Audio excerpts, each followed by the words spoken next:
Everyone, it is currently the 3rd of September 2014. Meteorologist Robert Spetta here with you today during the afternoon hours here on Wednesday, and we are watching three areas in the tropics very closely. We have one area just over the Philippines. This is Invest 90W at this time. As far as the intensification of this storm system, I don't expect much to come out of it, but it is bringing some showers across the Philippines, more so Invest 91W. Yes, these two have now been split up by the NRL, and not in the tropics actually, but the other area we are watching today is this low pushing across Korea and over towards Japan, and it's going to set up some heavy rainfall for western Japan and that threat and risk of flooding as we look ahead through Thursday. But first, let's talk about these two tropical areas at this time actually on the tropical threat map. This area towards the west as a low risk of development, and the one over towards the east at a moderate risk. But the big thing right now is that they are still tied in together. You take a look at the streamline graphic based on the GFS model from earth.nullschool.net, and you can see that the overall circulation is actually pretty wide here, and you have your two center lows, one there towards the east and the other one towards the west.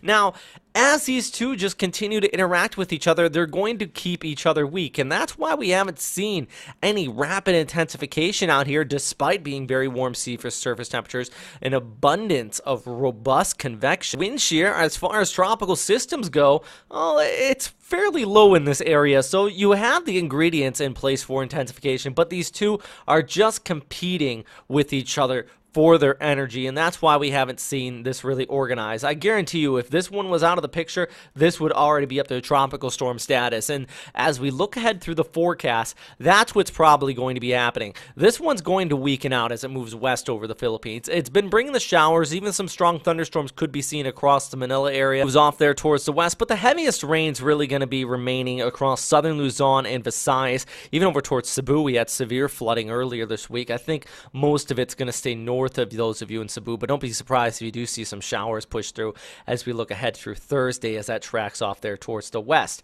Now, the big thing though is let's pull back the picture, and really what I want to show you here is by Friday and then into Saturday, look at this isobar line here. It shows you lines of equal pressure, and what you have is our low over the Philippines, another one really kind of setting up here just towards the east, and then this is Invest 91W, which is now by this time farther off towards the north. You have that large elongated circulation, so this really never gets going, and these two definitely never get going because of that overall trough of low pressure. Now, let's say this does break free earlier than what this model is particularly indicating. This is the ECMWF. This would wrap up much more tightly, and it could bring some gusty winds across the southern Japanese islands. At this time, though, it seems like that scenario is going to be more unlikely. Two reasons. One is because of that elongated circulation. You just have the competing lows here, but also in the upper levels, we have an upper level trough which is pushing through farther off towards the north, and it continues to dip down at this time. And what we are seeing is that trough starting to hook our low farther down there towards the south. Now, this trough is also bringing those showers across Japan. This is something you have to remember. So it's a very potent storm system, but the farther east it gets here through the forecast, and that's exactly where it's going to be going. It's one of these westerly troughs, so it's going to be working its way across Japan on Thursday and the Friday. So the longer this thing takes to organize, the farther east it is going to go following that trough, and that seems like that's going to be the case.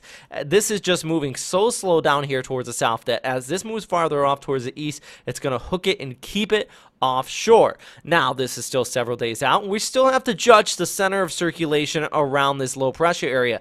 If it does form a little bit farther there towards the west, that means it would likely go farther towards the west in its track, and vice versa if it stays farther towards the east.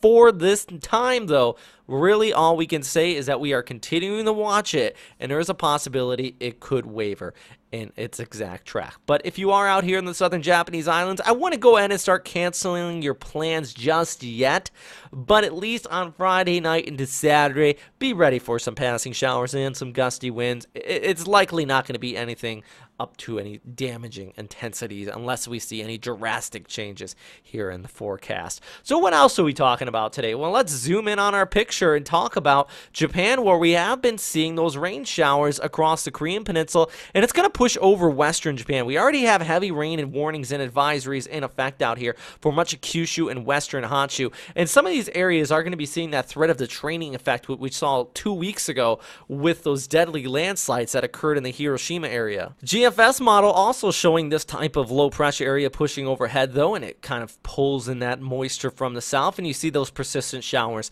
as we look ahead through Thursday afternoon into the evening hours. So if you are out here, just be ready for those heavy rains. Also, the key thing I want to show you is as we look ahead, let's take a look up to this weekend, and there is a pretty potent storm system, but the GFS model keeps it well offshore and well towards the southeast of Japan. At least the latest run, it has been wavering. It used to be making landfall, but now it's staying offshore with that farther east formation coming out of the storm system. With that said, that is all for right now, everybody. Thanks again for watching here at westernpacificweather.com. If you have any questions, comments, or suggestions, you can always post them down there in the comment box below. Also, check out the website. A few things going on today, not only across the Philippines, Japan, flooding in China, and also the big controversy on Pagasa changing the latest name from Kenora to Carding. So there's that. You can read that all on the website, though. Stay safe.